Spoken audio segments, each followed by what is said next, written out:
아버지 하나님 감사드립니다. 오늘도 우리가 우리 아버지 하나님 앞에 나왔습니다. 이 시간 함께 해주셔서 오늘 하루 예배하고 끝나는 시간이 아니라 이 시대 속에 주님의 마음과 주님의 뜻을 배워 이 시대 가운데 주님을 따라가고 쫓아갈 수 있는, 그렇게 결단하고 생각할 수 있는 예배가 될 수 있도록 이 시간 깨닫게 하시고 역사해 주시옵소서. 감사하며 예수님의 이름으로 기도했습니다. 아멘. 하나님의 말씀 보겠습니다. 출애굽기 1장 1절에서 7절까지 말씀 우리 한 절씩 교독하겠습니다. 야곱과 함께 각각 자기 가족을 데리고 애굽에 이른 이스라엘의 아들들의 이름은 이러하니 이스라엘과 스불론과 베냐민과 야곱의 허리에서 나온 사람이 모두 70이요 요셉은 애굽에 있었더라. 같이 있습니다. 이스라엘 자손은 생육하고 불어나 번성하고 매우 강하여 온 땅에 가득하게 되었더라. 아멘. 오늘부터 마커스에서 제가 출애굽기에 대해서 계속 마음을 나누고 계속해서 강의하며 설교하려고 합니다.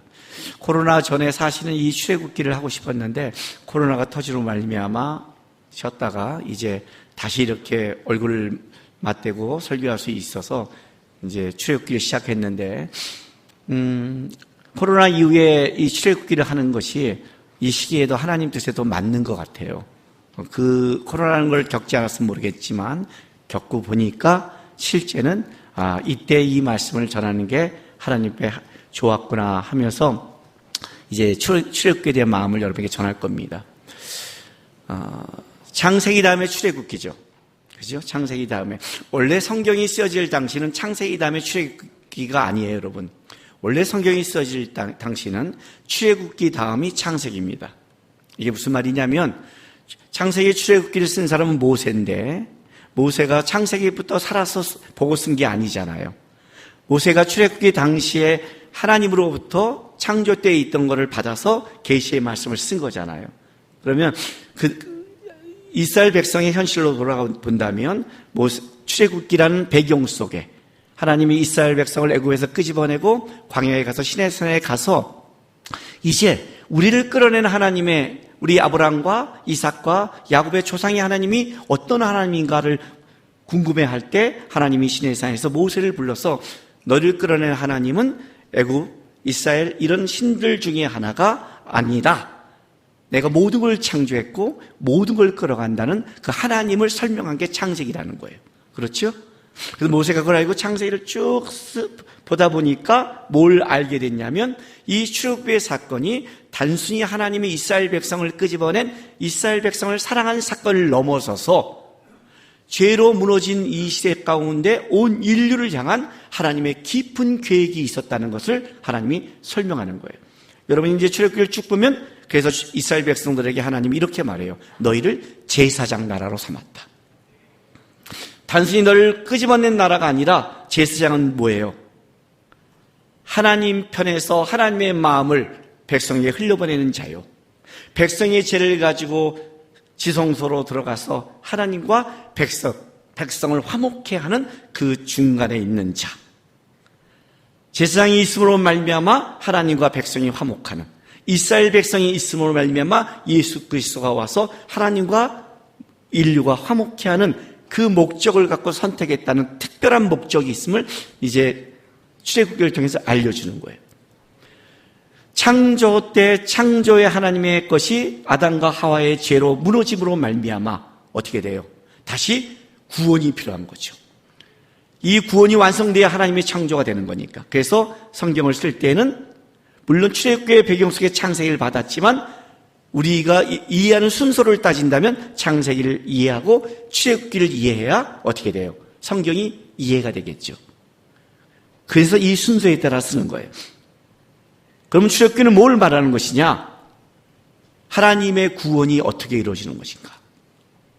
창조로 무너진 죄로 빠진 세상 속에 하나님은 어떻게 일하셨고 어떻게 구원이라는 것을 만들어 가신가가 이제 출애굽기에 설명해 가는 거예요. 여러분, 이 출애굽기의 말씀을 들으면서 나는 여러분 안에서 좀 영적인 회복이 있었으면 좋겠어요. 이 영적인 회복이라는 것은 단순하게 여러분들이 살아가면서 지쳐서 내가 하나님께 은혜를 받았다, 내가 좀 회복됐다, 오늘 내가 좀 살만하다는 이 개인적인 차원을 좀 넘어섰으면 좋겠어요. 우리의 신앙은 너무 자기중심적이에요. 너무 개인적이고 자기중심적이에요. 지금이 어떤 시대를 살아가요, 여러분? 예측 못하죠. 코로나가 아직 끝나지 않았잖아요. 마스크 쓰고 있잖아요, 지금 다. 아직 안 끝났잖아요.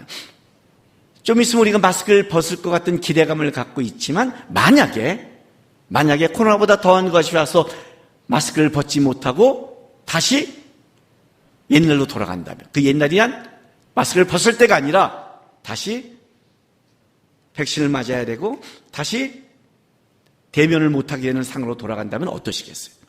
만약 앞으로의 우리의 인생이 계속해서 살아가는 것이 이제는 매년마다 이렇게 코로나 같은 것이 전염병이 와서 매년 우리는 이렇게 살아가는 삶을 살아간다면, 이것이 우리의 남은 인생이라면 여러분 좀 슬프지 않겠어요?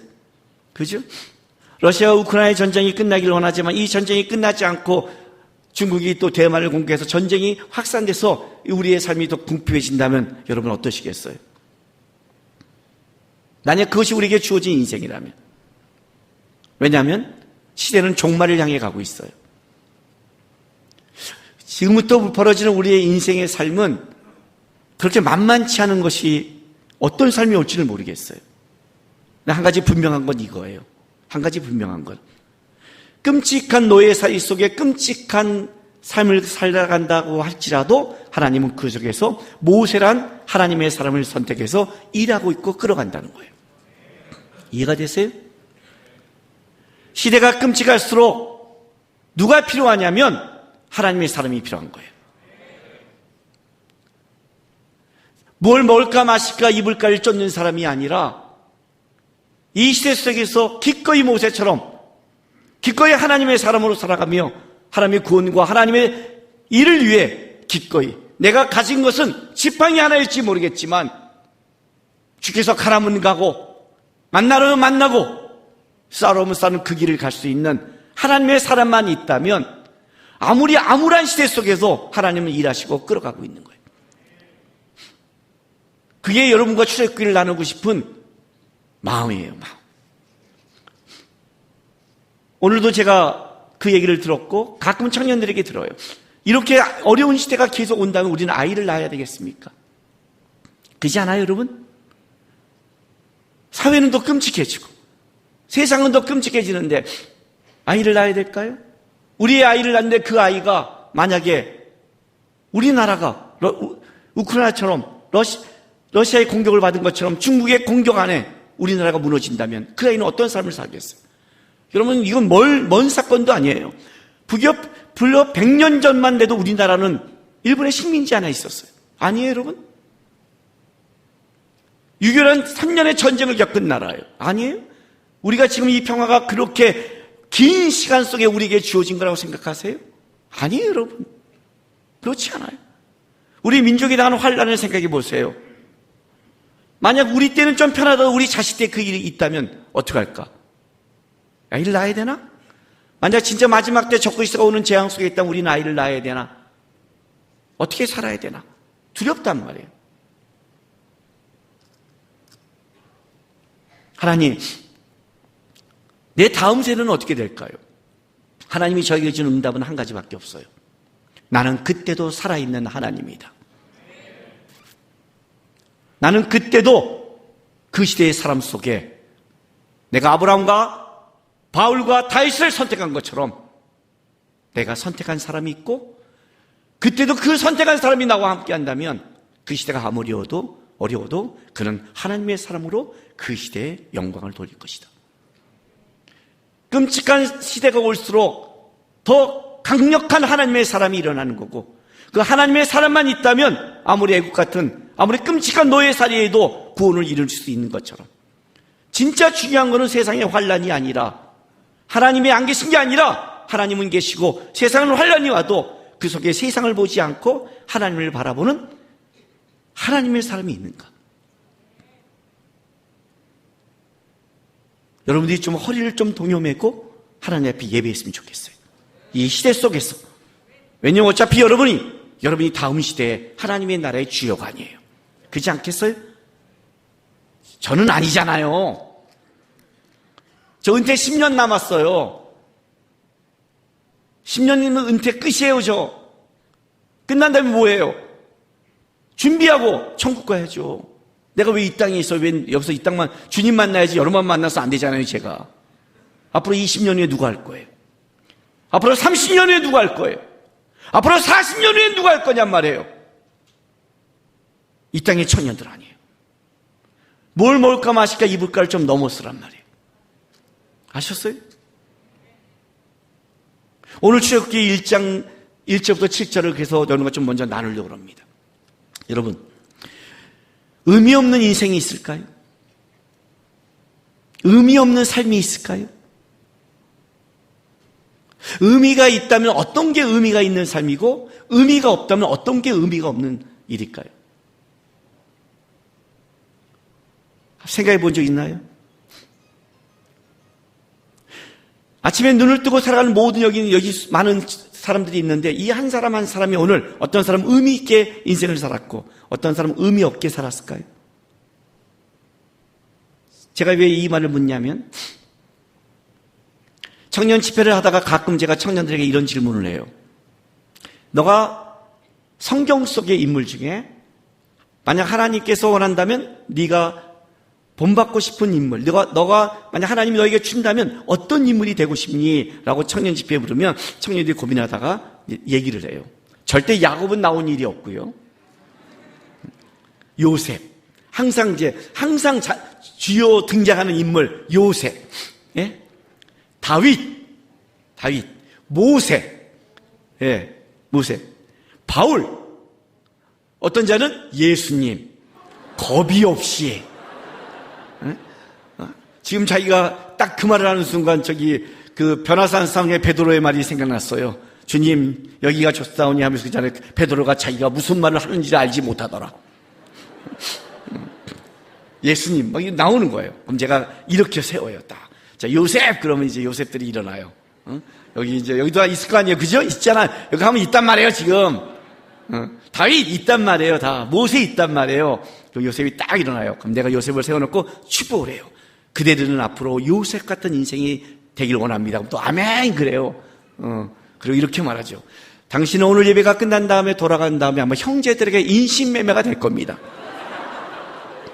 그리고 너희 형제가 인신매매 시켜갖고 너는 저기 방글라데시나 저기 어디에 가서 새우잡이 하는 끌려갔잖아요. 노예살이하는 새우잡이 하다가 거기서 어떻게 노력해서 돈을 좀 벌어갖고 그 회사를 사장님께 인정을 받아서 회사를 물려받을 만큼 올라갔는데 하필이면 사장 부인이 꼬시는 바람에 방글라데시 감옥에 가서 감옥살이 하다가 어떻게 해야 돼요? 요셉의 마지막은 총리가 돼야 되는데 거기는 축복 안 하고 어떻게 하냐면 당신은 그 감옥에서 뒤질 겁니다. 그러면 아멘 하다 왜냐면 내가 요셉을 꿈꾼 거는 총리 때문인데 감옥에서 죽으면 그게 뭐가 되는 거예요? 그렇죠? 그 다음에 다윗이 일어나요. 그럼 다 일어나는데 이제 그 다음부터 애들이 눈이 흔들려요. 이것이 축복의 말이 아니란 걸. 너는 결혼하자마자 네 장인이 너희를 향해 총을 쏠 것이다. 창 던졌잖아요. 그잖아요. 그죠? 장인을 피해 도망 다닐 것이다. 그래갖고 어디 갔냐? 저기 중국으로 넘어가서 거기서 살려고 미친 짓 하고 침 흘리고 살 것이다. 그리고 거기서 뒤질 것이다. 왕이 안 되는 거예요. 하나씩 하는 거예요. 하나씩 내가 축복하는 하나씩. 모세 하면서 어떻게 미디안 가사는 이제 맨 마지막에 누구래요? 예수님 일어나. 그 걔는 이제 끝났어요. 벌써 애가 사색이 돼 있죠. 너는 곧 모든 사람이 왕따시킬 거다. 모든 사람이 배신할 거다. 너는 흉악봉으로 민족 반역자로 사형을 당할 것이다. 계속하면 걔는 아멘이란 말이 하나도 안 나와요. 우리가 말하는 내가 성경의 인물처럼 되고 싶은 것이 진짜 하나님을 따라가는 내 말년에 총리가 안 되고 왕이 안 되고 높지 않아도 그 인생을 걸어가는 것이 내가 하나님을 쫓는 거라면 쫓아가시겠어요? 아니면 그건 아니죠, 하나님. 내가 우리 청년들에게 하는 말이 있죠. 나는 비전이라는 말을 싫어한다. 우리가 말하는 그 비전은 비전이 아니라 야망에 가깝다. 요셉을 좋아하는 건 요셉이 총리가 됐기 때문에 좋아하고, 다윗을 좋아하는 건 왕이 됐기 때문이고, 그렇지 않아요? 예수님이 된 건 나중에 우리가 결론이 그가 부활하시고 온 인류의 주가 되셨다는 걸 알기 때문에, 사실은 솔직히 우리 심령은 세상 속에 그렇게 인정받고 싶은 무언가가 되고 싶어서 그거를 사랑하는 거지. 그의 연단과 고난이 만약에 그걸로 끝난다면 과연 우리는 그걸 내 비전이라고 말할 수 있는가? 없다는 거죠.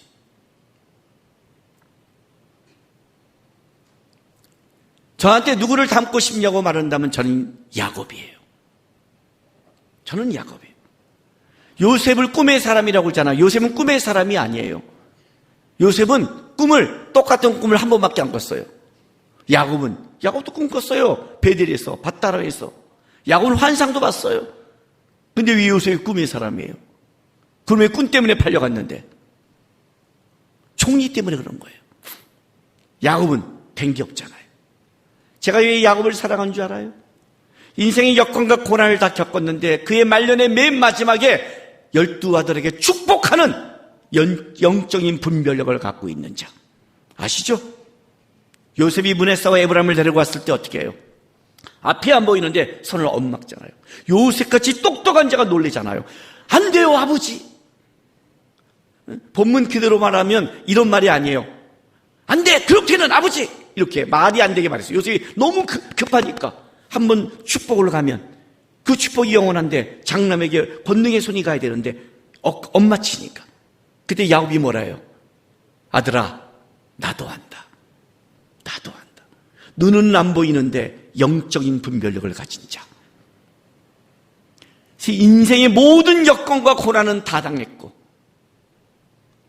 그 조상들의 연수만큼 살지를 못했지만 그렇게 살고 싶은 땅 이스라엘, 그 가나안 땅에서 그 축복을 받고 살기 원했지만 그의 말년은 애굽에서 죽어야 되는 자, 자기 소원대로 된 게 하나도 없는 자,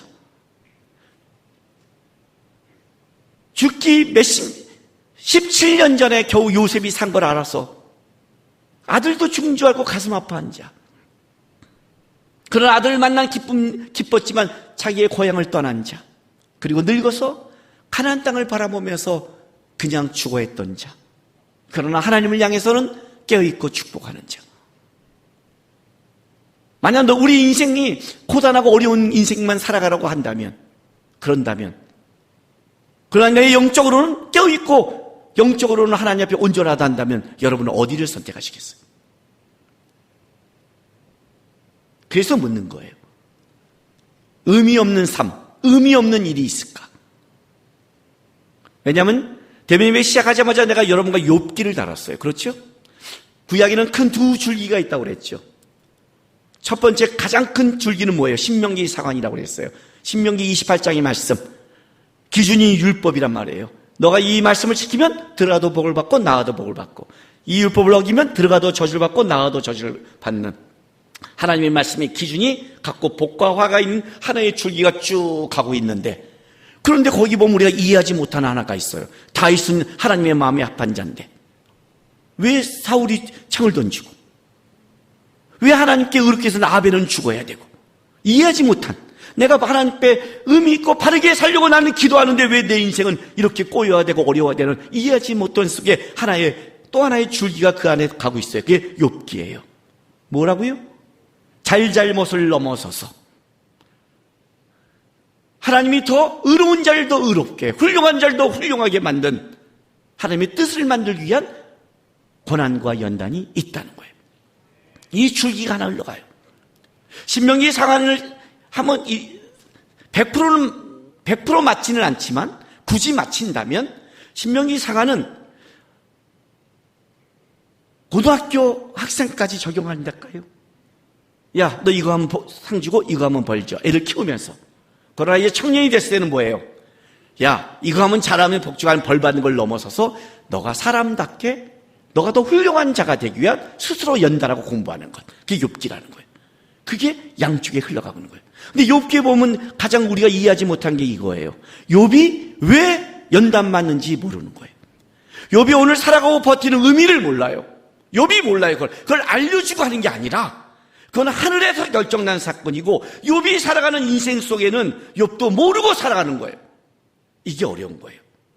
그럼 욥이 모르고 살아가면 의미가 없나요? 욥이 자기가 알고 살아가면 의미가 있어요? 오늘 하루 여러분이 하나님의 뜻이란 걸 하나님 앞에 내가 이게 살아가는 게 이런 게 하나님의 뜻이야 알면 의미가 있고, 나 오늘 정신없어서 어떻게 살지도 몰라. 나 오늘 얘 때문에 주부들이 막 밥하고 뭐 하다가 왔더니 뒤에 또 어지러워서 청소하고 이게 뭐야? 이게 인생이야? 그렇게 산다면 의미가 없냐 이거죠. 만약 그걸 갖고 의미를 따진다면 그걸 인본주의라는 거예요. 다른 말로 할게요. 내가 깨달으면 의미가 있고 내가 깨닫지 않으면 의미가 없다는 것은 내가 중심이 된다는 거예요. 그게 바벨탑이며 인본주의라고 그래요. 성경은 어떤 얘기를 하냐면 하나님이 의미가 있다면 의미가 있는 거예요. 내가 아무리 의미 있다 해도 하나님이 그 의미 없다고 말하면 의미가 없는 거예요. 그래서 내가 어떤 걸 할 때 내가 기쁘고 내가 좋아하는 게 아니라 하늘을 보는 거죠. 맞습니까, 하나님? 그게 기도라는 거예요. 기도라는 건 단순히 내가 필요한 걸 구하는 도구가 아니에요. 하늘 뜻을 묻는 거죠. 하나님, 주권이 하나님께 있습니다. 의미가 하나님께 있습니다. 그게 기도예요, 사실은. 기독교는 그걸 말하는 게 지금 출애굽기예요, 여러분. 출애굽이란 위대한 하나님의 역사를 이해하려면 여러분들이 그 시대를 살아가는 사람들의 삶에 하나님이 보여주는 삶의 발자취를 이해하셔야 돼요. 자, 출애굽기 보세요. 출애굽기 1장 1절부터 6절까지 보세요. 야곱과 함께 각각 자기 가족을 데리고 애굽에 이른 이스라엘 아들들은 이름은 이러하니. 그리고 나서 12지파 이름이 나와요. 루벤과 시몬과 레이와 유다와 이스라엘과 스불론과 베냐민과 단과 납달리와 각각 아셀이요 야곱의 헐에서 나온 사람이 모두 70이요 요셉의 애굽에 있더라. 자, 그때 야곱과 함께 간 12지파의 이름과 내려간 사람 수를 얘기하죠. 그죠? 애굽에 내려간 사람이 이 사람이다 하를 6절까지 설명을 해요. 그리고 7절에 이렇게 말해요. 이스라엘 자손은 생육하고 불어나 번성하고 매우 강하여 온 땅에 가득하게 되었더라 라고 해요. 이 7절로 설명을 끝나고 나서 8절부터는 이제 새로운 국면을 얘기하는 거예요. 요셉을 모르는 세왕이 일어나서 이스라엘 백성 안에 어떤 일이 벌어지고 있다는 이제 그 다음부터 우리가 알고 있는 그리고 이스라엘 백성들의 그 고난과 어려움과 하나님의 구원의 계획을 그 다음부터 설명을 해요. 그런데 이 출애굽기 1장 1절부터 7절까지 400여 년을 담아버렸어요. 400여 년을 담았다고요. 그래서 출애굽기는 1절에서 7절을 보면 이해가 빨라요. 자, 다시 볼게요. 1절에서 7절 보세요. 야곱과 함께 각각 자기 가족을 데리고 애굽에 이른 이사의 아들들은, 이사의 아들들이죠. 그죠? 12명. 누구다 하는 이렇게 설명했는데 이 이사의 아들들이 어떻게 바뀌냐면 7절에 이렇게 바뀌어요. 이사의 자손은, 아들은 내가 세울 수 있는 그 12명이잖아요. 자손은요. 자손은 그로 번성된 모든 자식들 아니에요.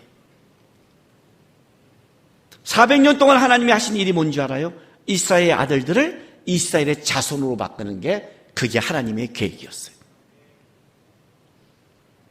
여러분, 지금 이걸 딱 읽는 순간 여러분 지금 어떻게 되냐면 이 느낌이 와야 돼요. 왜 그런 줄 알아요? 이때 이스라엘 자손들의 사명이 뭐였을까요? 여러분, 사명은요, 멋지지 않아요. 가끔 철없는 청년들이 이렇게 말해요. 주님, 저에게 사명을, 저에게 비전을. 그럼 제가 막 말리고 싶어요. 왜요? 주님, 저에게 사명을. 내일 지팡이 갖고 김정은 만나라. 어떡하지? 여러분, 모세가 그거예요. 바로 만나라 아니에요. 그잖아요. 얼마나 황당하겠어요. 오늘 양치고 있는데 주님이 나타났어요. 나중에 보면. 주님께서, 야, 내가 아브라함과 이삭과 야곱의 하나님, 네 조상의 하나님이야. 근데요, 너는 일어나 가서 모세를, 바로를 만나. 한번 만났다가 도망갔는데 이제 40년 지났고 모르는데 다시 만나래요. 이게 말이 되냐고요. 자신 있으세요? 가끔 내가 자매들에게 그래요. 하나님, 저의 배우자는 누굽니까? 보여주시면 결혼할 거야? 참, 자신 있어? 아멘 할 거야? 그러면 물어. 노멘 하지 말고. 노멘. 자신 있냐고. 응? 지금 이 예배 자리에 우리 아내가 있어요. 우리 아내의 비전이, 우리 아내의 꿈이 뭔 줄 알아요? 키 큰 남자 만나는 거였어요. 우리 아내 키가 요만해요. 말했죠? 장인어른 키, 장모님 키, 큰찬한 키, 작은찬한 키. 물론 저보다 크지만 거기서 계단이지 계단. 우리 아내가 어떻게 해요? 오빠를 버려요? 동생을 버려요? 아빠를 버려요? 엄마를 버려요? 딱 하나잖아요. 결혼할 때 나는 산을 하나 만든다. 산. 처음 만나기 전에 모든 남자는 1m 70을 넘는 산이었어요. 이렇게. 지금은 딱 산. 평야의 산. 그림도 아름다워요. 그죠? 쭉보다는 산. 제일 마지막에 만난 사람이 저예요. 푸른 초장에 산을 만들었는데 푸른 초장에 광야를 만나버린 거예요. 기도자가 광야예요. 저쪽은 풀이라도 있죠. 풀이라도. 하나님, 저는 어떤 비전일까요? 이 모습을 보이고 이 남자와 결혼해서 너가 사역하는 거다. 우리 안에 그냥 그 당시에 믿음 없을 때였다면 어떻게 돼요? 주님, 왜 저를 죽이십니까? 제가 미워요? 뭘 잘못했어요? 굳이 그래야 돼요? 꼭 목사가 작고 스님 같아야 돼요? 그럴 거 아니에요, 그죠? 목사 같으면 안 돼요? 자신 있어요? 자신 있는 사람 끝나고 남아. 남자 여자 다 남아서 이 자리에서 눈 가려. 하나님 만나려면 눈 가려. 여기 자리에서. 그리고 내게 강 같은 평화 하고 잡아. 눈 풀어. 그냥 결혼해. 오늘 내가 주례할게. 그냥 해. 하나님의 뜻이야. 좋죠? 어때 하나님이 만난다며. 여러분이 골라봤자 뭘 골라. 눈을 보고 키 보고 머리카락 보고 다 필요 없어. 세상 거 다 필요 없어. 내가 이 자매들 딱 이상형처럼 갖고 오면 내가 알아. 이상형 딱 쓰면 넌 40 넘어 결혼해. 넌 30 넘어 결혼해. 넌 죽을 때까지 결혼 못해. 여기 다 있어요. 다 여러분이 쓴 것 속에. 왜 저는 죽을 때까지 결혼 못해요? 왜 못할까? 그런 사람은 없어. 천국에 있다고요. 천국에. 그러니까 여러분 다 인간적인 거예요. 그러니까 딱 하나. 하나님 사랑한다? 좋죠. 나무래니까 하나님 사랑하는 사람? 하재니까 오늘. 무슨 비전 사면 웃기고 있어요. 그냥. 아름다워 보이세요? 아니에요, 여러분.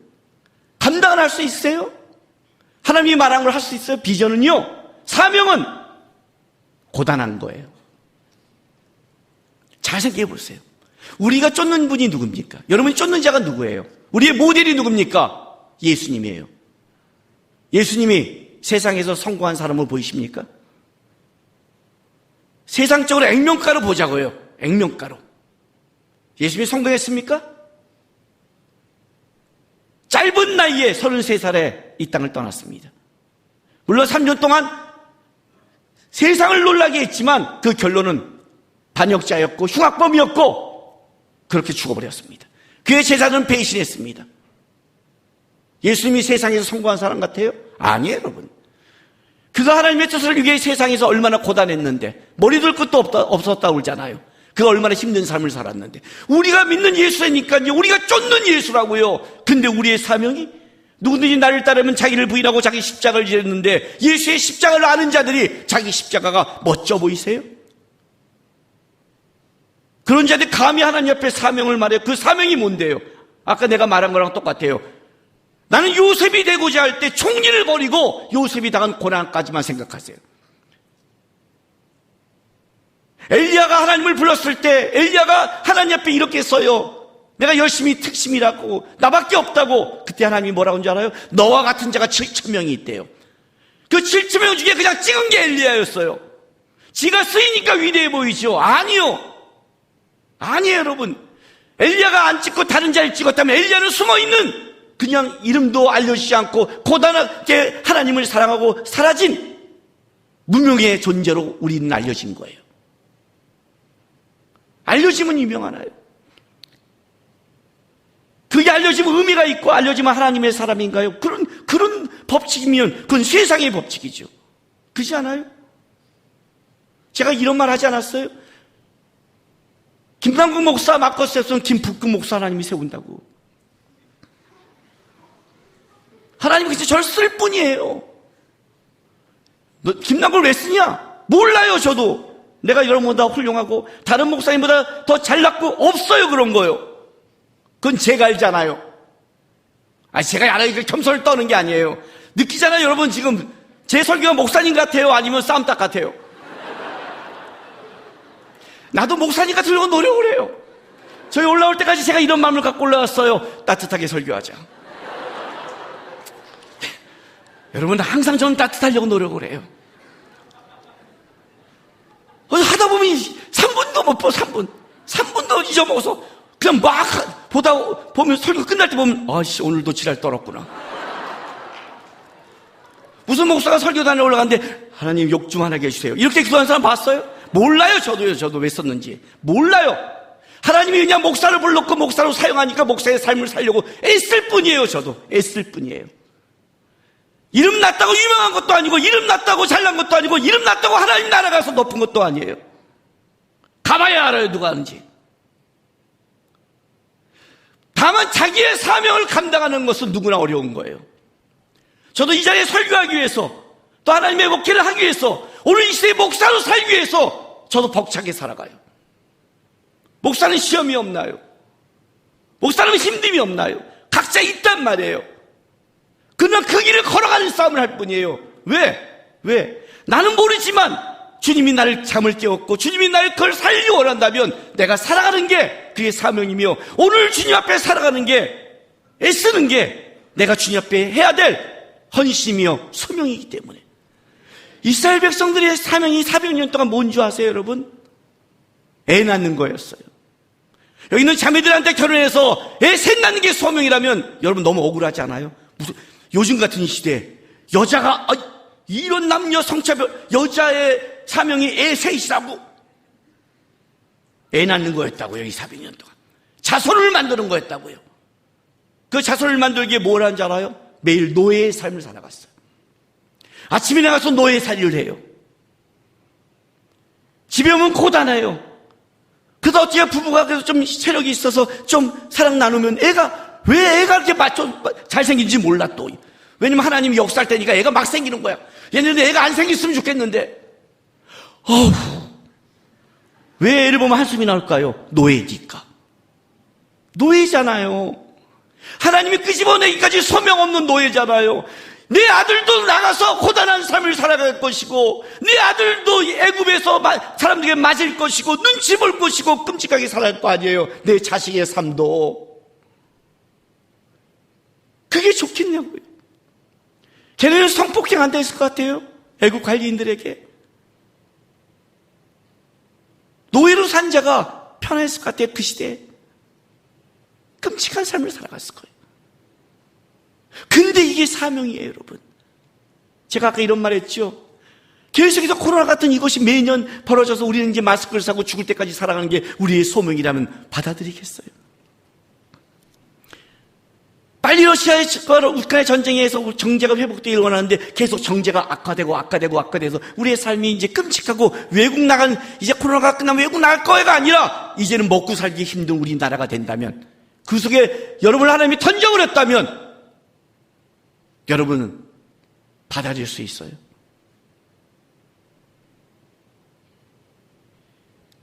사명과 소명은 내가 원하는 걸 이루는 게 아니에요. 우리 속에 주님이 일을 하시는 거예요, 그냥. 그걸 우리는 몰라요. 나는 어떤 시대를 사는지 몰라요. 그러나 한 가지 알고 있어요. 뭐라고요? 아침에 눈을 깨운 자는 다 의미 있는 삶이 있는 거예요. 내가 정신없이 고단하게 산다 해도 예수를 보고 사는 사람은 다 의미가 있어요. 위대한 일을 해서가 아니에요, 여러분. 예수 안에 있기 때문에 의미가 있는 거예요. 내가 하루 종일 일 때문에 바쁘고 주부하고 어머니 챙겨주고 나갔다 와서 하고, 나는 진짜 제대로 먹어서 서서 먹고 하루 잠을 잘 때 뭐야, 큐티도 못했는데 말씀, 이게 뭐야, 난 맨날 이렇게 살아가. 주님, 이게 뭐예요? 그 입속에 주님이 이게 뭐예요 한다면, 그 입속에 주님이란 말이 있다면 그 사람은 의미 있는 하루를 산 거예요. 그게 노예의 살이었으니까. 이 노예들의 삶 속에 어떤 의미를 갖고 살았을까요? 어떤 아무 의미가 없었어요. 자녀를 보도 소망이 없어요. 그들은 탄식과 주를 바라봤어요. 주를 바라봤어요. 놀라운 건 이거예요. 아직도 그들은 이스라엘로 남아있다는 거예요. 아직도 그들은 하나님을 그렇게 분명히 보지만 아브라함과 이삭과 야곱의 하나님을 바라보고 있다는 거예요.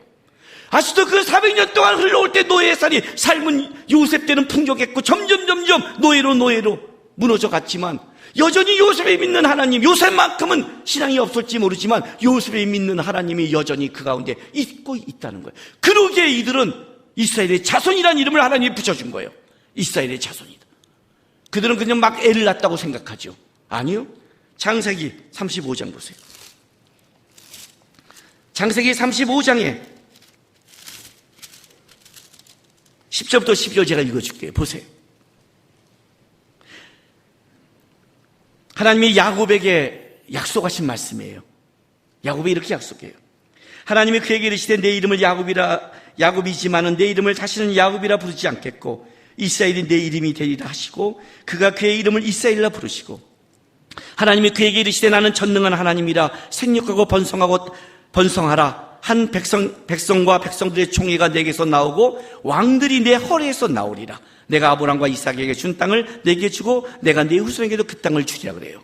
근데 11절에 왕들이 내 허리에서 나온대요. 생육하고 번성해라. 왕들이 내 허리에서 나온다. 그런데 출애굽기 1장 5절부터 보세요. 야곱의 허리에서 나온 사람이 모두 70이요. 그죠? 왕들이 네 허리에서 나온다고 했잖아요. 근데 출애굽기 뭐라고 그래요? 야곱의 허리에서 나온 사람. 하나님이 야곱을 통해 네 허리에서 나온 왕들이 나온다는데 네 허리에서 나온 사람들 얘기하면서 7절에 이렇게 말해요. 이스라엘 자손은 생육하고 불어나 번성하고 생육하고 번성하라. 나는 그냥 애 낳고 노예의 살이 있는데 하나님의 뜻은 이스라엘 백성 가운데 이루어지고 있는 거예요. 아셨어요, 여러분? 삶의 의미와 세상에 살아가면서 어떤 하나님의 뜻을 이룬다는 것을 여러분이 보는 눈, 여러분이 느끼는 것, 여러분이 잘 되는 것 갖고 판단하지 마세요. 우리의 삶의 의미는 하나밖에 없어요. 그건 예수 그리스도예요. 나는 교회가 부탁하고 싶어요, 지금요. 민주당과 국민의힘 당을 잊었으면 좋겠어요. 교회가 그걸로 갈라지면 안 돼요. 교회는 지금 그 싸움을 할 때가 아니에요. 세상을 보지 마세요, 지금은요. 예수를 봐야 돼요. 어떤 시대가 올지 모르겠지만 그건 개인적인 의견에 맡기세요. 개인적으로 기도하고 개인적으로 섬기세요. 개인적으로 찍으세요. 강요하지 마세요. 내가 보는 게 맞는다고 어떻게 장담해요? 내 정치적 안목이 하나님의 뜻이라고 어떻게 장담하냐고요. 우리가 장담할 수 있는 건 하나예요. 이 시대에 하나님의 은혜가 필요하고 하나님의 은혜가 필요한다면 하나님을 바라보면서 오늘 하나님 앞에 하루를 살아가는 하나님의 사람이 있을 때만 이 시대에 하나님이 일하신다는 것, 그거밖에 몰라요. 지금 이 시대는 주님께 집중할 때예요. 어떤 길을 지금 갈지 모르겠어요. 이게 400년을 갈지 이렇게 우리를 연단할지 모르겠지만 한 가지 분명한 건 하나님은 일하심을 안다면 하나님, 주님을 집중하며 의미를 나에게 두지 않고 오늘 하루 이렇게 했는데 주님 앞에서 하루하루 의미 있게 살아가서 하나님이 나를 통해 일하시는 것을 제가 발견하고 보겠습니다. 자폭하지 않겠습니다. 스스로 포기하지 않겠습니다. 스스로 내려놓지 않겠습니다. 이 의미 없는 삶, 30년 동안 의미 없이 살아간다면 의미 없이 살겠습니다. 그 마지막에 주님이 어떻게 그 삶을 도장 찍을지, 내가 의미 없다고 한 내 이 고단한 삶 속에 하나님이 어떻게 이스라엘 아들을 자손으로 바꾸는 것처럼 내 인생의 그것을 어떻게 하나님이 예수 그리스도 안에서 의미 있게 바꾸는지 저는 기대하고 나에게 주신 하루하루의 싸움에 승리하며 가겠습니다. 그 믿음의 길을 걸어가고 묵묵히 걸어가고 그 속에 주님의 뜻을 이루는 여러분 되시기를 주의 이름으로 바랍니다. 기도합시다. 여러분, 이 시간 이렇게 기도했으면 좋겠습니다. 주님, 내가 사는 날 동안 고단함의 연속이라 할지라도 저는 예수를 포기하지 않습니다. 그 고단한 삶 속에 예수께서 일하실 걸 믿습니다. 분명히 천국에 갔을 때 하나님이 잘했다 칭찬할 걸 믿습니다. 예수 붙잡고 주님이 의미하는 그 삶을 하루하루 걸어가겠습니다. 우리 시간 다 같이 주여 외치면서 기도하며 나가겠습니다. 주여! 할렐루야. 아버지 하나님 감사합니다. 오늘도 우리를 불러주어 감사합니다. 주님 앞에 왔습니다. 주님 따라하는 자에게 하여 주옵소서. 우리 인생 속에 오늘 예배 후에 나의 가정과 직장과 삶의 터전에 돌아가서 여전히 고단하고 여전히 눈물 나고 여전히 노예살 같은 인생을 살지 모르겠고 나의 자식을 보면 여전히 소망이 없고 세상을 보면 낙담할지 모르지만 주님, 나는 거기에 내 의미와 거기에 내 마음을 두지 않겠습니다. 오늘 나를 끌어가시는 주님, 만드시는 주님 예수 바라보면서 오늘 주님 안에 주님이 만드실 의미를 하루하루 걸어가고 하루하루 순종하며 하루하루 믿음의 삶을 살아가겠습니다. 하나님, 우리의 길 속에 일하시고 우리의 길 속에 열매 맺어 주시옵소서.